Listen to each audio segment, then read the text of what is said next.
ठीक है। जब हम इनवैलिडिटी की बात करते हैं, जब जुडिशियल कंट्रोल का यहाँ पर एक तरीके से चेक होगा, तब ये 3 पॉइंट्स पे होगा, ठीक है। तो इनवैलिडिटी किसी भी डेलीगेटेड लेजिस्लेशन की इन 3 पॉइंट्स पे हम डिस्कस करते हुए आ रहे हैं, डिपेंड करती है। तो लास्ट जो थर्ड पॉइंट है वो हम देख रहे थे कि the subordinate legislation being ultra vires the delegating act, ठीक है। तो जहां से उनको पावर मिली है, जो डेलीगेटिंग एक्ट है, वो ही क्या है, उसी के अगेंस्ट उन्होंने बना रखा है, ठीक है। जहां से इनको पावर मिली है जो डेलीगेटिंग एक्ट के थ्रू, उसी के अगेंस्ट बीइंग अल्ट्रा वायर्स, जो आपने जो लेजिस्लेशन मेड फॉर्म किया है अभी, वो किसके अल्ट्रा वायर्स है, जो डेलीगेटिंग एक्ट है, जहां से आपको पावर मिली है। अब बात आ जाती है थर्ड पॉइंट को और डिटेल में पढ़ने की, ठीक है। तो हमने ये कल लास्ट क्लास में देखा था कि ऐसे कौन कौन से सर्कमस्टेंसेस हैं जो प्रूव करेंगे कि जो डेलीगेटिंग एक्ट के अगेंस्ट जो सबऑर्डिनेट लेजिस्लेशन बनाया गया है, ठीक है।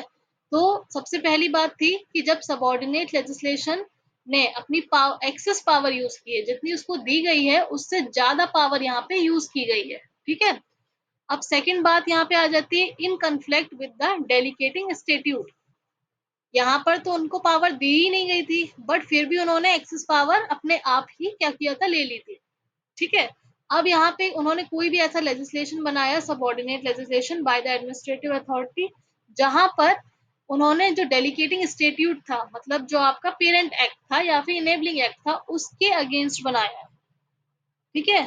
तो उसके अगेंस्ट आप बना रहे हो, मतलब यहाँ पे थर्ड पॉइंट को आप फिर से यहाँ पे हाईलाइट हो रहा है कि सेकंड सर्कमस्टेंस तब आ जाएंगे जब आपने कोई भी पर्टिकुलर लॉ बनाया है और वो उसी डेलीगेटिंग स्टेट्यूट के अगेंस्ट है। अब यहाँ पे क्या हुआ था, फर्स्ट वाले में जो डेडिकेटिंग मतलब समझ लो स्टेट्यूट था, वो अनकॉन्स्टिट्यूशनल था, ठीक है, वो हमारे कॉन्स्टिट्यूशन के अगेंस्ट था, जो यहाँ पे लेजिस्लेटिव बॉडी फॉर्म कर रही थी। अब यहाँ पर क्या हुआ, यहाँ पे जो सबऑर्डिनेट लेजिस्लेशन आया है, वो इसी के अगेंस्ट आ गया है, इनेबलिंग एक्ट के अगेंस्ट, ठीक है। थर्ड पॉइंट कौन सा सर्कमस्टेंस आ जाता है, disregard of the prescribed procedure.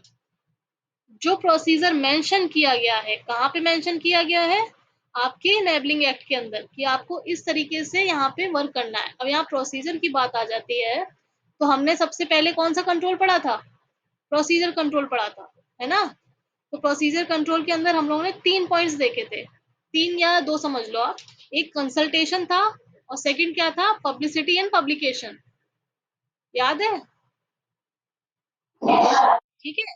अब जो थर्ड सर्कमस्टेंस आएंगे जहां पर सबऑर्डिनेट लेजिस्लेशन डेलीगेटिंग स्टेट्यूट के अगेंस्ट होगा, वो तब होगा जब कोई पर्टिकुलर प्रोसीजर प्रिस्क्राइब दिया गया होगा आपके इनेबलिंग एक्ट में, और आपने उसके अकॉर्डिंग वर्क नहीं किया होगा, या तो आपने उसको रखा नहीं होगा पार्लियामेंट के सामने, कंसल्ट नहीं किया होगा जो पर्टिकुलर अथॉरिटी के सामने आपको रखना है, जैसे किसी के ऊपर टैक्स लगाना है, तो आपको उसके सामने क्या करना होगा, रखना होगा, ठीक है। उसके बाद उसके सजेशंस आएंगे, एट द सेम टाइम आपको पब्लिश भी करवाना होगा, अगर मेंशन है गजेट में या फिर पर्टिकुलर न्यूज़पेपर में, तो ऐसे केस लॉस हम पढ़ चुके हैं, ठीक है। अब फोर्थ सर्कमस्टेंस क्या आ जाता है, मालाफाइड इंटेंशन से, कि कोई भी एडमिनिस्ट्रेटिव बॉडी कोई ऐसा सबऑर्डिनेट लेजिस्लेशन फ्रेम कर रही है जो कि मालाफाइड है, ठीक है। उसका इंटेंशन यहाँ पे क्या है, खराब है, एक तरीके से करप्शन से रिलेटेड समझ लो आप। अब फिफ्थ पॉइंट क्या आ जाता है, अनरीजनेबलनेस। अनरीजनेबलनेस की मतलब यहाँ पर जो आपको सीधे हिट करना है, वो कहाँ पे करना है, याद करो कोई ऐसा केस जहाँ पे इस तरीके की बात की गई हो।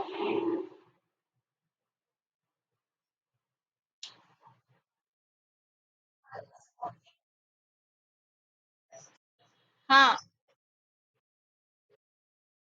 ठीक है, मेनका गांधी, ठीक है। हाँ,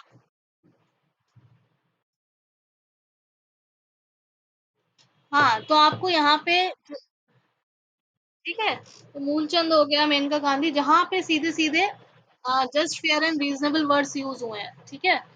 तो पहले जो हम डेलीगेटेड लेजिस्लेशन में पढ़ते हैं, कुछ यहाँ पे कमेंट्री दी गई है जिसके अकॉर्डिंग रीजनेबलनेस को एक पर्टिकुलर एक कह लो सर्कमस्टेंस नहीं माना गया है, बट जब यहाँ पर जब मेनका गांधी का केस आ गया, उसके बाद इसको भी कंसिडर करने लगे हैं, ठीक।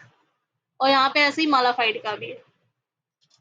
तो ये सारे फैक्टर्स हमको पढ़ने हैं, जो भी सर्कमस्टेंसेस हैं इन 1 2 3 4 5 5 टाइप्स के सर्कमस्टेंसेस हैं, जहां पर ये थर्ड जो पॉइंट है आपको यहाँ पे हिट करना है, ठीक है। जैसे कि द सबऑर्डिनेट लेजिस्लेशन कब कब होंगे, जब ये 5 सर्कमस्टेंसेस आएंगे तब ये माना जाएगा कि जो भी सबऑर्डिनेट लेजिस्लेशन बनाया गया है that is being ultra vires the delegating act, ठीक है। तो आपको कुछ नहीं लिखना है, आपको जब इस तरीके के क्वेश्चन आ जाते हैं, अगर पूरा जुडिशियल कंट्रोल डिफाइन करना है तो you have to write all the 3 points, ठीक है। अगर सिर्फ जुडिशियल कंट्रोल आता है तो आपको यहाँ पे थोड़ा सा मेंशन करके थर्ड पॉइंट पे आपको लिखना स्टार्ट करना है, उसके बाद ये सारे सर्कमस्टेंसेस आपको मेंशन करने हैं, और इन सर्कमस्टेंसेस की जो हेडिंग होगी ना वो सिर्फ यही है, ठीक है। तो सर्कमस्टेंसेस की हेडिंग सिर्फ यही है, आप कोई भी बुक में उठा के देखोगे अलग अलग नाम से हो सकता है दी गई हो, पर जो बेस्ट है सिंपलेस्ट फॉर्म में यही हेडिंग्स आपको समझ में आएंगी और आप भूलेंगे नहीं। इसको जो हेडिंग्स हैं उसको सपोर्ट करने के लिए जब आप फर्दर कमेंट्री लिखोगे तो वो आपको किसके द्वारा लिखनी है, केस लॉस के थ्रू सपोर्ट करवानी है, ठीक है। ये पूरी स्लाइड आपकी जुडिशियल कंट्रोल को एक स्लाइड में आप डिफाइन कर सकते हो, ये है बिल्कुल। अब जो हमने कल फर्स्ट केस लॉ पढ़ा था, जब ओवरऑल हम जुडिशियल कंट्रोल की बात कर रहे थे, जब हमने ये थर्ड पॉइंट डिस्कस किया था, तब उस टाइम पे हमने 2 केस लॉस पढ़े थे, एक Kerala electricity state electricity board वाला और तात्या साहिब वाला, ठीक है। उसके बाद हमने जब बात करने लगे थे हम, एक सेकेंड, जब हम उसके बाद बात करने लगे थे इसकी सबऑर्डिनेट लेजिस्लेशन बीन ये जब एक्सेस पावर यूज कर रहे थे, ठीक है। तब यहाँ पे क्या हुआ था, तब हमने बात की थी कौन से केस लॉ की, ताहिर हुसैन वाली, याद है कैटल वाली, याद है यहाँ पर जो कैटल, ठीक है, यहाँ पे कैटल मार्केट को यहाँ पे इन्होंने प्रोहिबिट कंप्लीट प्रोहिबिट कर दिया था, ठीक। तो यहाँ पे एक्सेस पावर उन्होंने यूज की थी, उनको सिर्फ रेगुलेट करने की पावर थी मार्केट को, इस तरीके के बैन लगाने की नहीं, ठीक। अब यहाँ पे क्या बात आ जाती है, यहाँ पे अब आज हम पढ़ने वाले हैं इन कॉन्फ्लिक्ट विद द, अरे इसके और केस लॉस रह गए हैं अभी आपको फर्स्ट पॉइंट के एक्सेस पावर के, ठीक है, उसको देख लेते हैं आज हम।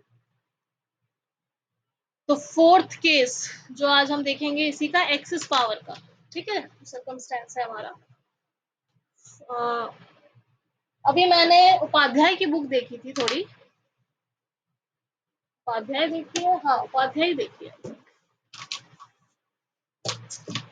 जितना अच्छा समझ में आपको केसरी से आएगा अभी ये वाला टॉपिक, उतना उपाध्याय में दिया नहीं गया है। आप लोगों ने देखा उपाध्याय है ना बहुत लोगों के पास,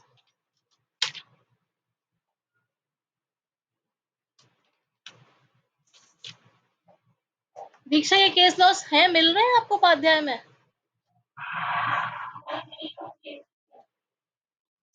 केसरी है, किसके पास केसरी है, दीक्षा के पास, अच्छा। फिर तो केसरी में तो यही है, राजी तोषा के पास, किसी के पास तो थी ना ये, ठीक है। अच्छा, देखिएगा जो हम पढ़ा रहे हैं केस ये उपाध्याय में है कि नहीं, अभी हम केसरी से पढ़ा रहे हैं, ठीक है। तो अभी हम नेक्स्ट केस देखेंगे, वो है sales tax officer versus Abraham.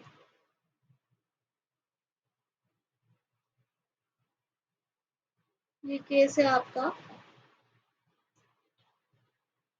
AIR 1960,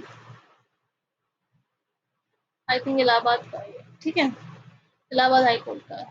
sales tax officer versus Abraham, इसमें भी कुछ ऐसे ही हुआ था जैसे कि यहाँ पे ताहिर हुसैन वाले केस में हुआ था, क्योंकि यहाँ पे एक्सेस डेलीगेशन की बात की जा रही है, एक्सेस पावर यूज करने की बात की जा रही है, डेलीगेशन एक्सेस नहीं हुआ है, ठीक है। एक्सेस पावर ये लोग अपने आप से यूज कर रहे हैं, जो एडमिनिस्ट्रेटिव बॉडीज हैं जिनको रूल मेकिंग पावर दी गई है। इसमें क्या कहा गया है, the rules made by the state government were challenged on the ground that they were in excess of the power of the delegating authority, ठीक है। सबसे पहली बात, इन तरीके की केस लॉस में आपको सेम चीज लिखनी है कि यहाँ पर क्या हो रहा है, बात जब यहाँ पर जो चैलेंज किया गया वो किसको चैलेंज किया है, जो भी रूल्स बनाए गए हैं स्टेट गवर्नमेंट के द्वारा, what challenge on the ground कि they have used excess power of the delegating authority. ठीक है, here the purpose of the act, अब यहाँ पे जो एक्ट की बात आ रही है जिसको चैलेंज किया गया है वो ये था कि द रूल्स पर, एक सेकेंड होल्ड करिएगा, हेयर हाँ, here the state government was authorized to make rules for carrying out the purpose of the act। अब यहाँ पर जो रूल्स थे किस रिलेशन में आपको बनाने थे, स्टेट गवर्नमेंट को आपको पर्पस बताना था लोगों को। ठीक है, इस पर्टिकुलर एक्ट का पर्पस क्या है।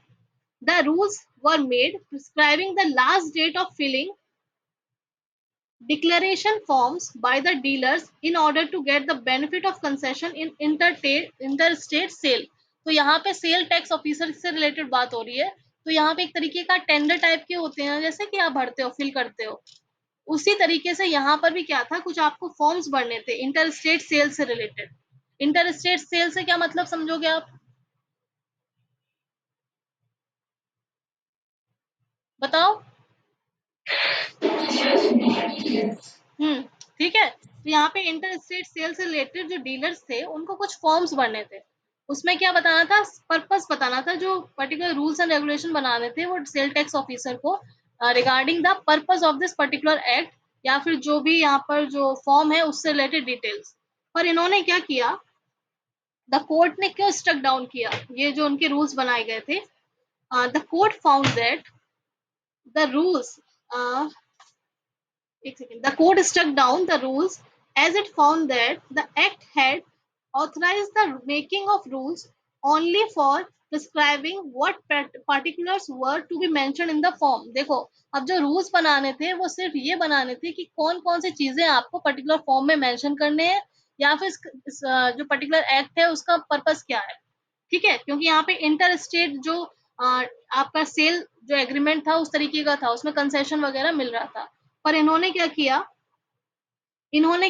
Time limit for filling up the forms, यहाँ पे एक तरीके से क्लॉज डाल दिया। इन्होंने एक्स्ट्रा पावर यूज कर ली। इनको सिर्फ बताना क्या था कि भाई ये आपकी फॉर्म्स के पर्टिकुलर्स हैं, ये आपको फिल करने हैं। आपको ये नहीं बताना है, लास्ट डेट नहीं देनी है फॉर्म भरने की। वो काम किसका होगा?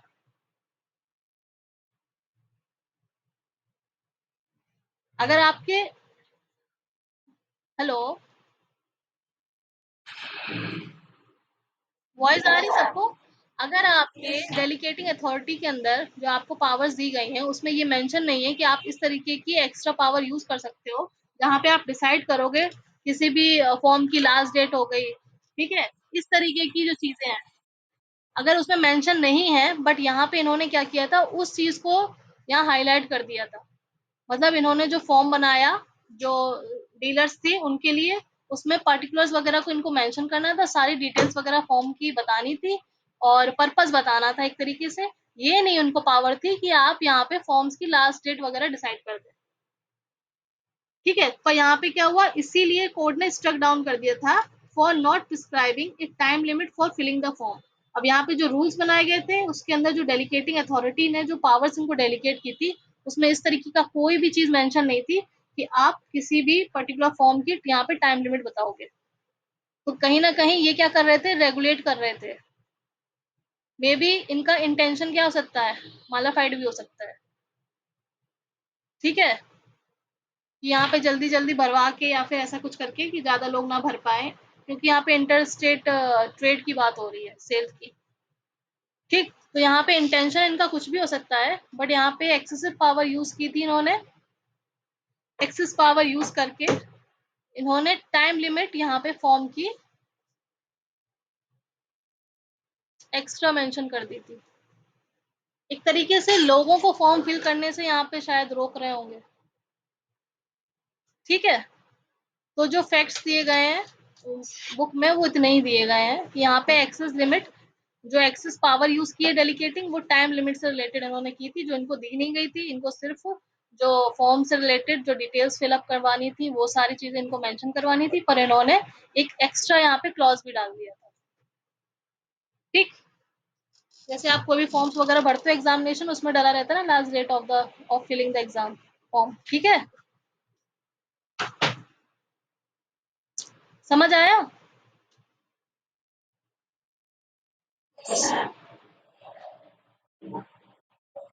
इतना कुछ वैसा इंटरेस्टिंग केस लॉ नहीं है, बट एक एक्सेस जो आप डेलीगेशन की बात करते हो, उसमें सिर्फ एक पॉइंट पे, यहाँ पे और भी चीजें होंगी इस केस लॉ के अंदर जो कंसिडर करी होंगी, जो और भी फैक्ट होंगे, ठीक है, बट जहाँ पे एक्सेस डेलीगेशन की बात आ जाती है, जुडिशियल कंट्रोल की बात, तो यहाँ पे एक पॉइंट पे ये केस आपका डेडिकेटेड लेजिस्लेशन के अंदर डाल दिया गया है, ठीक है। अब जैसे आप देखोगे मॉडिफाइड इंटेंशन के अंदर, वो अनरीजनेबलनेस के अंदर किसको डाले गए हैं, मेनका गांधी वगैरह डाल दिए गए हैं, और उसमें और भी तो फैक्ट्स थे, है ना, और भी पॉइंट्स पे तो उसको चैलेंज किया गया था, समझ रहे हैं, ठीक है।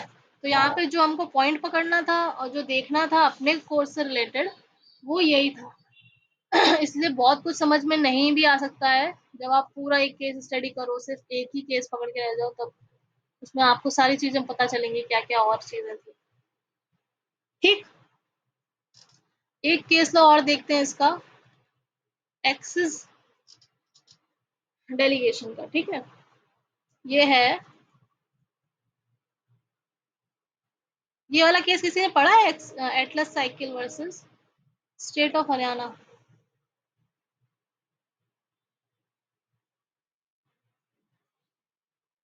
ये है आपका AIR 1972 सुप्रीम कोर्ट,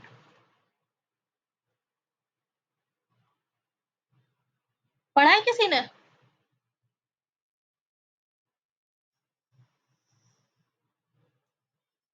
कौन कौन बैठा है आज? सुशील, अविनाश, बताओ भाई, दीक्षा,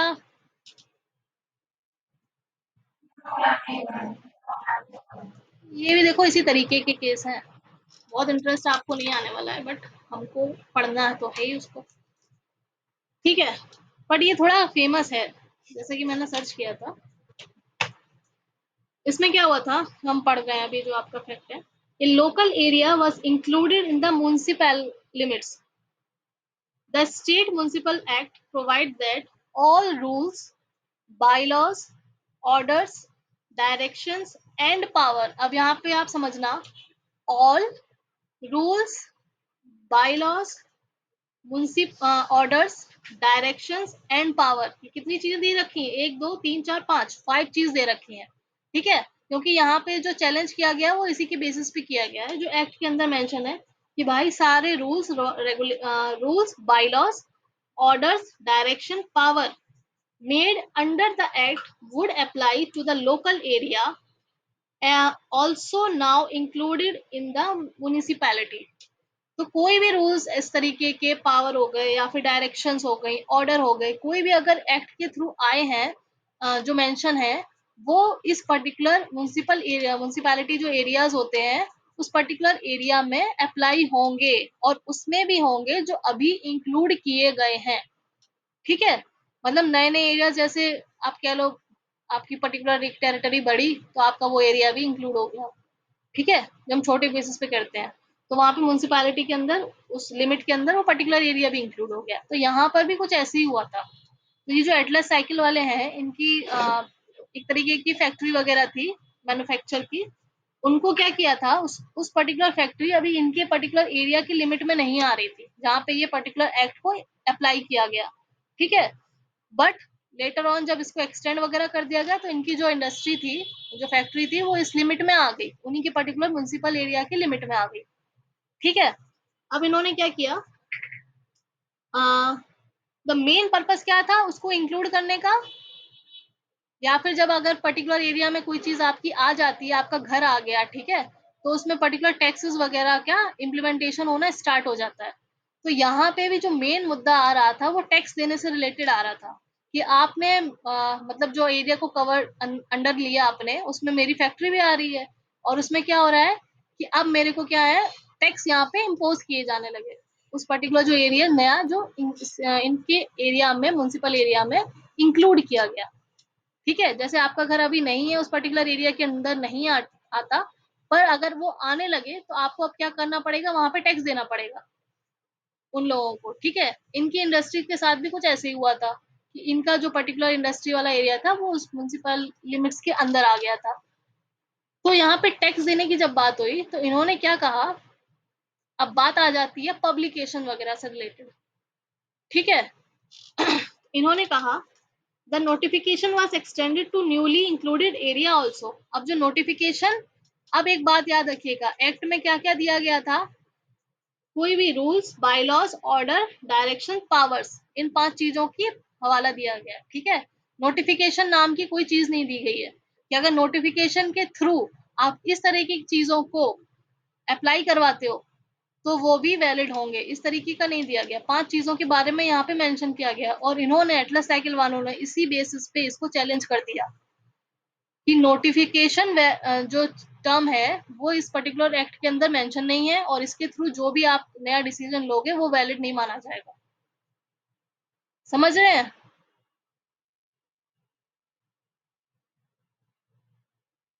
लॉ की डेफिनेशन के अंदर कौन कौन आता है?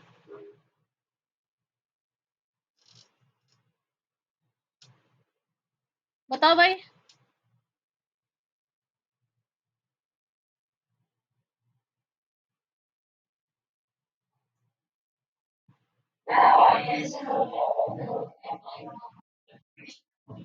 है ना, नोटिफिकेशन आया ना यहाँ पे, ठीक है? पर इनके एक्ट के अकॉर्डिंग जिन्होंने भाषा लिख रखी है एक्ट के अंदर, उसके अकॉर्डिंग यहाँ पे जो बात की गई है वो नोटिफिकेशन को यहाँ पे जो वर्ड है वो नहीं डाला गया है। और जो इन्होंने जो एक्सटेंड किया है और जो नई लिमिट्स डिफाइन की गई हैं म्युनिसिपल एरिया में जो इंक्लूड किया गया है उसको नोटिफिकेशन के थ्रू इशू किया गया है, ठीक है? तो इन्होंने इसी बात को चैलेंज कर दिया है। The notification was extended to the newly included area also. The court held that the provision does not include notification and therefore the tax could not be applied in the area under a notification. अब समझ रहे हो आप? छोटी सी आप कह लो एक minute सी mistake भी हो सकती है जिसके बेसिस पे इसको चैलेंज कर दिया गया। कोर्ट ने क्या कहा कि जो टर्म है, जो नोटिफिकेशन वर्ड है, which is it is not included in the provision and because of that वो जो पर्टिकुलर टैक्स है वो यहाँ पे अप्लाई नहीं किया जाएगा अंडर ए नोटिफिकेशन। नोटिफिकेशन के थ्रू उसको अप्लाई नहीं किया जाएगा। समझ रहे? अब यहाँ पे बात आ जाती है कि रूल्स रेगुलेशंस इस तरीके का अगर नोटिफिकेशन टर्म उस एक्ट के अंदर मेंशन होता है इन 5 चीजों के साथ तो यहाँ पे कंसिडर किया जाता। उसके साथ-साथ क्या होता, उसको कंसल्टेशन के लिए भी डालना चाहिए क्योंकि वहाँ पे जो पर्टिकुलर लोगों की जो जिनके ऊपर जिनके इंटरेस्ट क्या हो रहे हैं, अफेक्ट हो रहे हैं, उन लोग को क्या है यहाँ पे कहीं न कहीं उनके सामने लाना है। उनकी यस और नो, पॉजिटिव और नेगेटिव बोथ साइड्स यहाँ पे आपको देखनी पड़ेंगी, जो हमने एक स्टार्टिंग में प्रोसीजर कंट्रोल में पढ़ा है। उसके बाद अगर कोई एक्ट के अंदर इस तरीके की मेंशन है कि आपको उसको पब्लिश करवाना है या फिर गैजेट में डलवाना है, ठीक है? तो वो ये सारी चीज़ें भी यहाँ पर क्या होंगी, आपको यहाँ पे करनी पड़ेंगी, ठीक? और यहाँ पे जो पर्टिकुलर एक्ट था, उसके अकॉर्डिंग जो चीज़ों को यहाँ पे एक्सटेंड किया गया था, जो लिमिट्स को, उसके अकॉर्डिंग इनको टैक्स देना था, पर इन्होंने इस बात पे चैलेंज कर दिया कि जो नोटिफिकेशन के थ्रू नया ऑर्डर आया है, उसको ये कंसिडर नहीं करना चाहिए क्योंकि जो टर्म है नोटिफिकेशन वो इंक्लूड नहीं किया गया है आपके पर्टिकुलर एक्ट में। तो कोर्ट ने इसको स्ट्रक डाउन कर दिया था। ठीक है? हेलो? ठीक?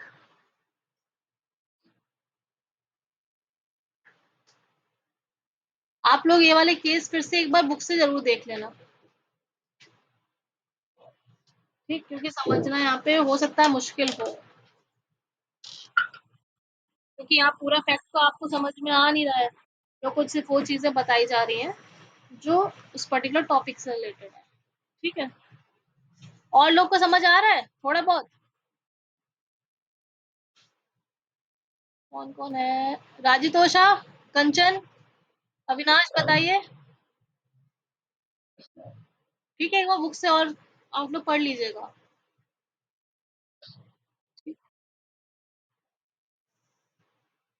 अब ये 3 केस आपके यहाँ पर आ जाते हैं एक्सेसिव पावर के ऊपर, एक्सेस पावर के ऊपर आ जाते हैं, ठीक है। इन conflict with the delegating statute, इससे रिलेटेड एक केस लॉ देख लेते हैं हम लोग, सेकंड पॉइंट से रिलेटेड, ठीक है। अब जो सेकंड पॉइंट से रिलेटेड जो केस लॉ है,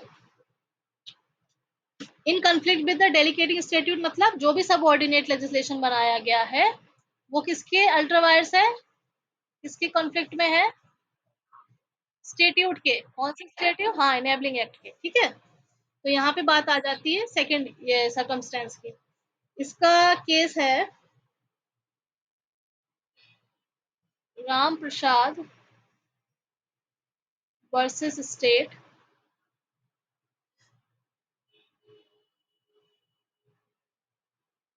AIR 1958, इलाहाबाद हाई कोर्ट, ठीक है। इसमें क्या हुआ था, अकॉर्डिंग टू, जो बात यहाँ पे किस एक्ट को यहाँ पे चैलेंज किया गया है, यू जिस एक्ट की बात हो रही है, ठीक है, यूपी पंचायती राज, ये दिया है आपके में, दिया है तो फैक्ट बताइए भाई, कुछ पॉइंट्स हमसे छूटे हैं, कुछ आप लोग बताएं। यूपी पंचायत राज एक्ट 1947, इसका सेक्शन 49 जो था, ठीक है, उसके अकॉर्डिंग कोई भी केस जिसको कॉग्निजेबल है, एवरी केस कॉग्निजेबल बाय पंचायती अदालत, ठीक है, जो पंचायती अदालत है वो किसी भी इस तरीके के केस का कॉग्निजेंस लेगा, उसमें क्या होगा, must be tried bye A bench constituted in a manner provided in the act. तो उसमें जो बेंच होगी जो डिसाइड करेंगे वो उस मैनर में होनी चाहिए जो कि मेंशन की गई है इसके एक्ट के अंदर, ठीक है। जैसे कि अ, जैसे अब जजमेंट नॉर्मल कोर्ट्स में भी आप देखते हो तो एक बेंच होती है, ठीक है, 3 जजेस बेंच, 2 जजेस बेंच, तो मिनिमम कितने जजेस होने चाहिए, उस तरीके का यहाँ पे क्वेश्चन एक तरीके से आप समझ लो कि इसमें भी आया है, चैलेंज किया गया है, ठीक है। तो कोई भी ऐसा केस जो कि पंचायती अदालत के द्वारा कॉग्निजेबल होगा, उसकी जो बेंच होगी वो कॉन्स्टिट्यूट की जाएगी in the same manner which is provided in the act, ठीक है। बट आप समझ लो कि यहाँ पे कुछ ऐसा किया नहीं गया होगा, इसलिए इसको चैलेंज कर दिया गया, ठीक। इसमें क्या किया गया, rule 87 made under the act laid down that 3 members of पंचायती अदालत shall constitute quorum। अब quorum की जब हम बात करते हैं तो जो यहाँ पर according to the rule panchayat Raj act के रूल नंबर 87 के अकॉर्डिंग 3 पंचायती मेंबर्स की जरूरत है इस पर्टिकुलर बेंच को कॉन्स्टिट्यूट करने की, सब समझ गए। अब मिनिमम कितने लोग होने चाहिए, मिनिमम कितने लोग होने चाहिए, 3, ठीक है। अब अगर 3 में एक भी कम है तो आप फर्दर कंटिन्यू नहीं कर सकते, ठीक है। बट यहाँ पर क्या हुआ इस केस में, this number was less than that prescribed in the act, but जो एक्ट में प्रिस्क्राइब था 3 मिनिमम होने चाहिए, वो यहाँ पर जो नंबर ऑफ पर्सन थे, मेंबर्स थे पंचायती अदालत के, वो 3 से कम थे, ठीक है। उस बेसिस पे the court held that rule is invalid, rule जो था वो इनवैलिड था on the ground of being inconsistent with the main provisions of the delegating act, ठीक है। अब यहाँ पे एक चीज समझ नहीं आ रही है, रूल 87, अविनाश आपने ये केस पढ़ा हुआ है,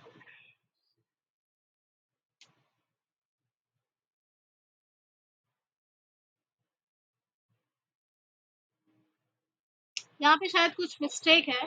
तो ये जो पर्टिकुलर अगर आप देखोगे तो यहाँ पे मिनिमम नंबर कितने चाहिए थे, मेंबर्स 3 चाहिए थे, बट उतने थे नहीं। जो यहाँ पे मे बी डिसीजन जो लिया गया होगा उस पर्टिकुलर केस में वो 2 मेंबर्स के क्वारम मेंटेन करके ले लिया गया होगा, ठीक है। उसको पर्टिकुलर चीज को चैलेंज कर दिया गया कि रूल 89 87 के अंदर ये मेंशन था कि पर्टिकुलरली 3 मेंबर होने चाहिए। तो यहाँ पे हम क्या कर रहे हैं कि डेलीगेटिंग इंस्टीट्यूट के अगेंस्ट वर्क कर रहे हैं, ठीक है। इसलिए इस पर्टिकुलर चीज को यहाँ पर चैलेंज कर दिया गया। ठीक। तो यहाँ पे मेन क्या हुआ था, on the basis of quorum, ठीक है। तो ये पूरी हो नहीं पा रही थी, उसके बेसिस पे इसको चैलेंज कर दिया था। समझ आया?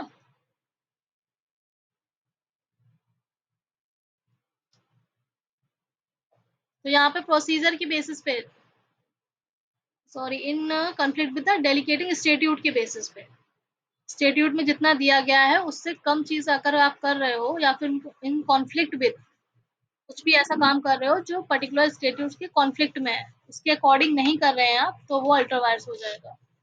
ठीक है, समझ आया? हेलो। हाँ हाँ, कोई भी क्वेश्चन हो तो पूछ लिया करो, ठीक है।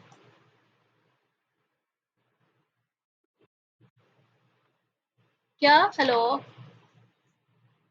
मैं कह रही थी आपको इसके और फैक्ट्स पता है क्या केस के?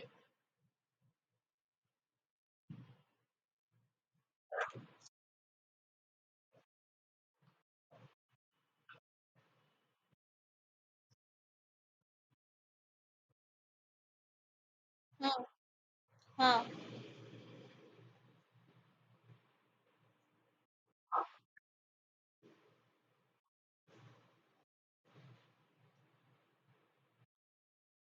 हाँ,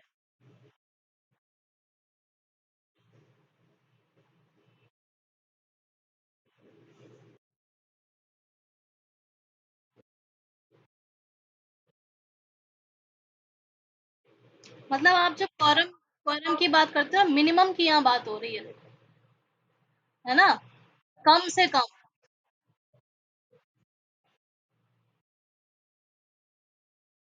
है ना? हाँ, और यहाँ पे 3 से कम है।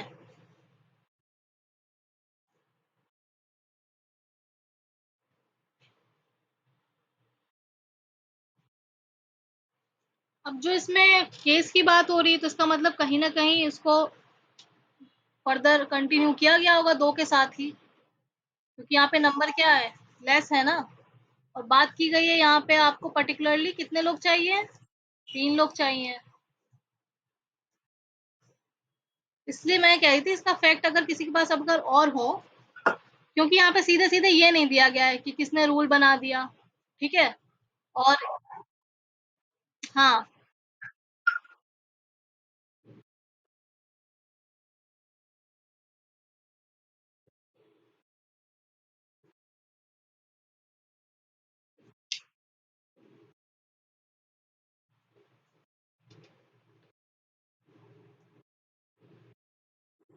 मे भी हो सकता है, क्योंकि यहाँ पे एक चीज़ जो यहाँ पे गलत मुझे लग रही है, जो यहाँ लिखा हुआ है, वो है the court held that the rule is invalid, ठीक है?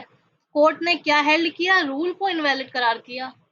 अब रूल के अकॉर्डिंग यहाँ पे क्या बात हो रही है कि भाई 3 से कम मेंबर नहीं होने चाहिए क्वोरम मेंटेन करने के लिए, है ना? और उस रूल को ही इनवैलिड कर दिया है।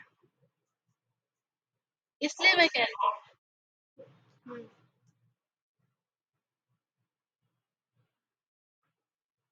हुँ, कौन बोल रहा है?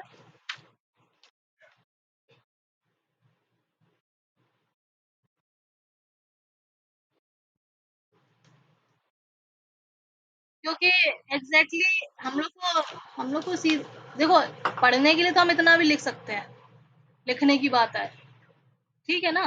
बट सही फैक्ट पता होने चाहिए। इसको मैं नेट पे डाल के देखूँगी। हाँ, हाँ,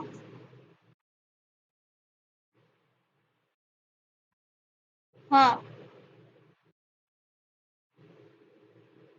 एक्ट, अब एक्ट के अंदर कम थी या फिर इन्होंने कोई रूल बना दिया था उसके? हाँ,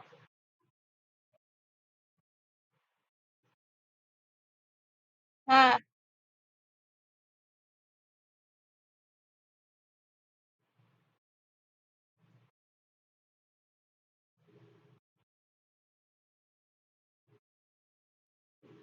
तो ना ही इनका एक्ट के अकॉर्डिंग कुछ हो रहा था, कंडीशन फुलफिल हो रही थी, ना ही कोरम के अकॉर्डिंग, है ना?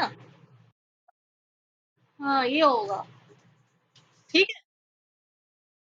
क्योंकि बिना एक्ट के रीड करे आप समझ नहीं सकते। हाँ, इसलिए वही मैं कह रही थी। ठीक है? तो ये पर्टिकुलर कॉन्फ्लिक्ट था डेलीगेटिंग स्टैट्यूट के, मतलब मेन आपको क्या है, क्या पढ़ना है, ये सर्कमस्टेंसेस के आसपास जो भी आपके केस लॉज आते हैं, आप सर्कमस्टेंस समझ गए। अब आप केस लॉ अगर आ भी जाते हैं ना, जैसे कि आपको हो सकता है कि आप आगे फ्यूचर में आप देखो कहीं भी कि 5-6 केस लॉ लिखे हैं डेलीगेटेड लेजिस्लेशन पे, ठीक है, जुडिशियल कंट्रोल पे। अगर आपको पता है इन थर्ड के अंदर पॉइंट के अंदर ये 5 सर्कमस्टेंसेस, तो आप केस को डिफरेंशिएट भी कर पाओगे, ये कौन से सर्कमस्टेंस के अंदर जाएगा, है कि नहीं? है ना? इसलिए ये ज़रूरी होता है कि आप जो भी केस पढ़ो, उसमें देखो कि क्या बात क्या हो रही है उसमें। तो यहाँ पे जो हमने अभी सेकंड चीज़ की बात की है, in conflict with the delegating statute, ठीक? तो यहाँ पे दोनों ही चीज़ें शायद फुलफिल नहीं हो रही हैं। ना ही क्वोरम मेंटेन हो रहा है, ना ही एक्ट के अकॉर्डिंग जो 5 मेंबर्स चाहिए वो हो रहे हैं। ठीक है? तो ये हमारा आपका सेकंड सर्कमस्टेंस पूरा हो जाता है। इसमें एक ही केस लॉ दिया है, इसलिए मैं कह रही हूँ 1-2 बुक्स में और देख लेना अगर मिल जाए। तो यहाँ पे कितने केस लॉ आपके हो गए? 6? 6 हो गए, ठीक है? हाँ, इतने ही लिख दो तो बहुत है ना? इसीलिए आप खुद भी अगर एक्टिव रहोगे ना, तो आपको वहाँ पे सोचने की ज़रूरत नहीं पड़ेगी। बहुत सारे केस लॉ तो आपको ऐसे ही याद आ जाएँगे, है ना? कि हम लोगों ने ये डिस्कस किया था क्लास में। हुँ। अब आ जाती है disregard to the prescribed procedure. अब disregard to the prescribed procedure के अंदर जो केस लॉ आया है या फिर आएँगे, वो वाले केस लॉ हैं जो हमने प्रोसीजर कंट्रोल के अंदर पढ़े थे। याद है? कोई केस लॉ याद है? ये जो हमने केस पढ़ा था उसमें राजा ये बुलंद शुगर वाला था क्या उधर भी? रामपुर म्युनिसिपैलिटी वाला, जो हिंदी और उर्दू नहीं था न्यूज़पेपर में छाप दिया था, है ना? उसको किस में छापना था इनको, जो प्रोसीजर था, जो भी ये ज़्यादा वाटर टैक्स लगा रहे थे। और उसको जो टैक्स उन्होंने लगाया था उस बेसिस पे उसको इलीगल किया गया था कि भाई आपने उसका ढंग से पब्लिकेशन वगैरह नहीं करवाया। ठीक, तो इसके अंदर भी जो थर्ड ये आपका सर्कमस्टेंस आता है उसके अंदर ये वाला केस आप लिख सकते हो। राजा बुलंद शुगर कॉर्पोरेशन वर्सेस रामपुर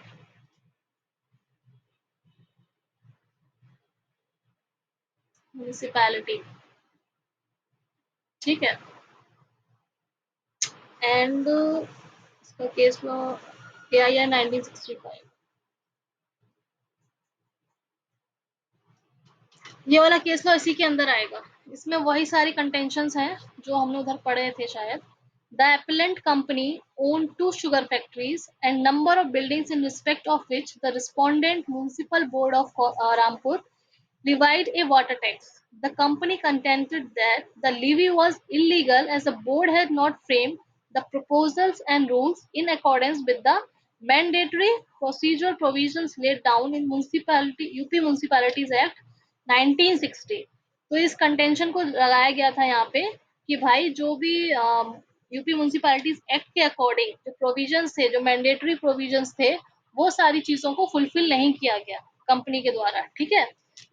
मतलब उसको फुलफिल नहीं किया गया म्युनिसिपैलिटी के द्वारा, कंपनी ने ऐसे कंटेंशंस लगाए इन पर। उसके साथ it was एलिज्ड that the proposal and the draft rules were not published in the prescribed manner. और जो प्रपोजल के अंदर जिस तरीके से इनको पब्लिश करना था, जैसे मैंडेटरी हो गया और आपका क्या हो जाता है सेकेंडरी, डायरेक्टरी हो जाता है, ठीक है? जो मैंडेटरी प्रोविजंस है उनको एज सच आप अगर पब्लिश नहीं करवाओगे या फिर चीज़ों को उस तरीके से नहीं करवाओगे जैसे मेंशन है रूल्स के अंदर, तो यहाँ पे इनवैलिड हो सकते हैं। ठीक है? यहाँ पर भी वही चीज़ आई थी कि जो it was elected the proposal and the draft rules को सही से पब्लिश नहीं करवाया गया in the prescribed manner. Prescribed manner क्या था? In a Hindi paper as required. उसकी जगह इन्होंने किसमें करवा दिया था? हिंदी पेपर की जगह उर्दू पेपर में। याद है? उन्होंने बोला था कि जो उर्दू पेपर है काफ़ी यहाँ पे पॉपुलर है और जो हिंदी पेपर है वो वीकली आता है। इस तरीके की बातें यहाँ पे की गई थी। एक बार फिर से वो आगे वाला जो हमने अब आपको बताया था वो फिर से देख लेना, वो केस लॉ यही है कि दूसरा है? ठीक है? हाँ, उसके बाद इसको हिंदी में पब्लिश करवा उर्दू में पब्लिश करवा दिया गया था इंस्टेड ऑफ हिंदी। तो यहाँ पे कोर्ट ने क्या कहा था? याद हो तो बताओ भाई?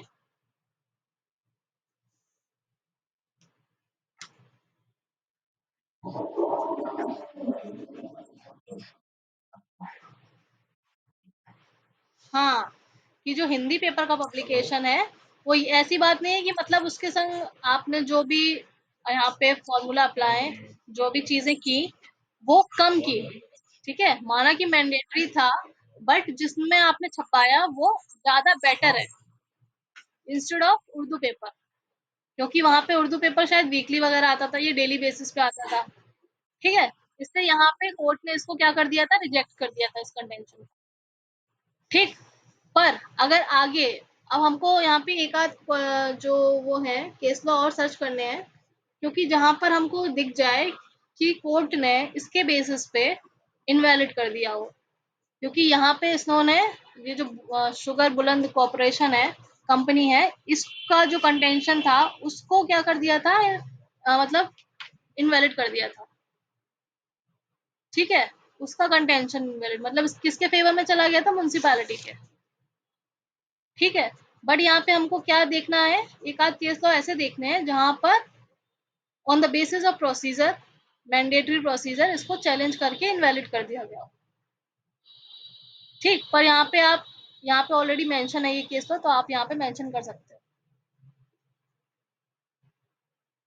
एक दो केस और लिखे हैं जिनके फैक्ट दिए नहीं गए हैं तो आपको बताना बेकार है।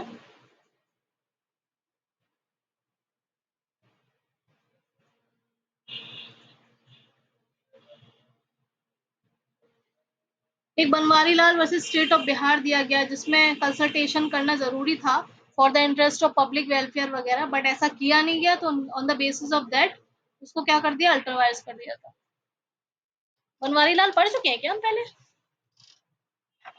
कंसल्टेशन नहीं पढ़ा है आई थिंक।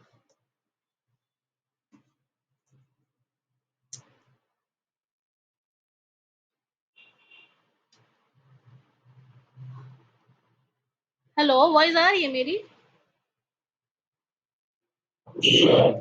बनवारी लाल पढ़ा है हमने? याद करो भाई, क्योंकि हम उधर भी फोर्थ सेमेस्टर क्रिमिनल को भी बहुत सारे केस पढ़ा है ना, मैं कंफ्यूज हो जाती हूँ बहुत सारे।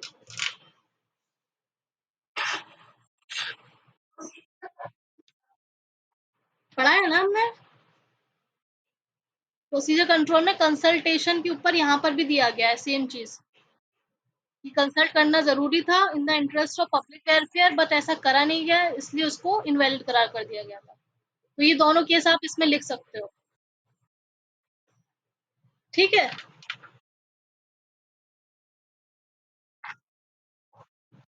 हो सकता है हमने पढ़ा हो। एक बार फिर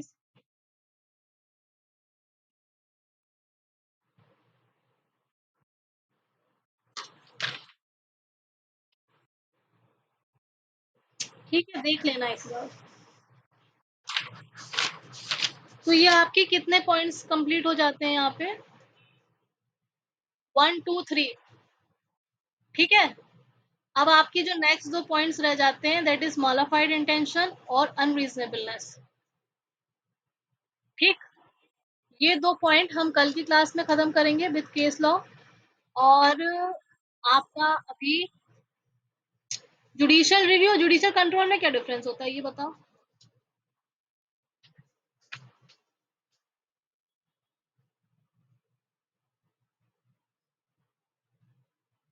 बताओ भाई।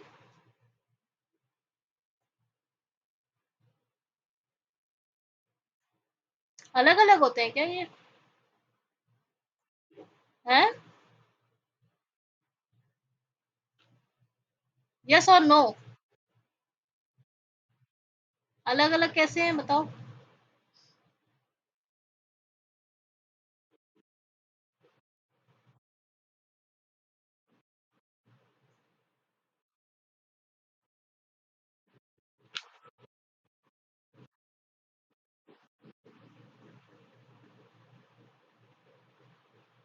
नहीं, कहीं ना कहीं जो पर्पस है वो सेम है कि नहीं है? प्रोसीजर तो देखो अलग है। पर्पस बताओ। ये आया है क्या? हाँ।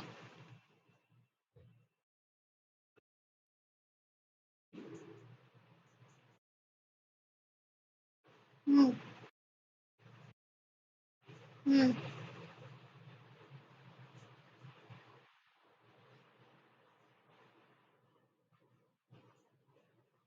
ये क्वेश्चन पता करके आओ।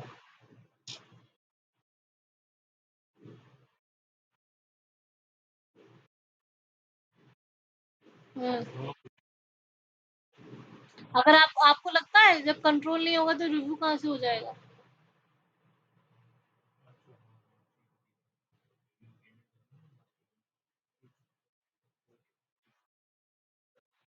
है ना? आप लोग ये, क्योंकि जो अब नेक्स्ट टॉपिक है आपका, judicial review of delegated legislation है, ऑन डेलीगेटेड है। ऑफ। ठीक है, देखना जरा। हम इसीलिए पूछ रहे हैं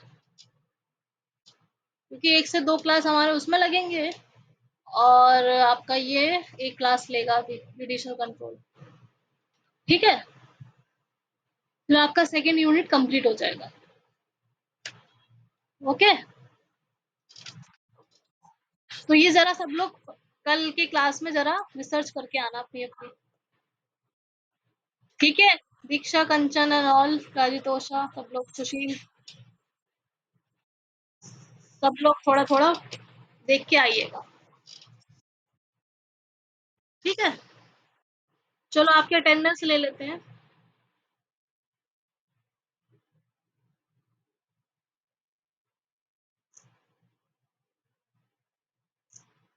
9 लोग प्रेजेंट हैं। चलो थैंक यू फिर। आपका फर्दर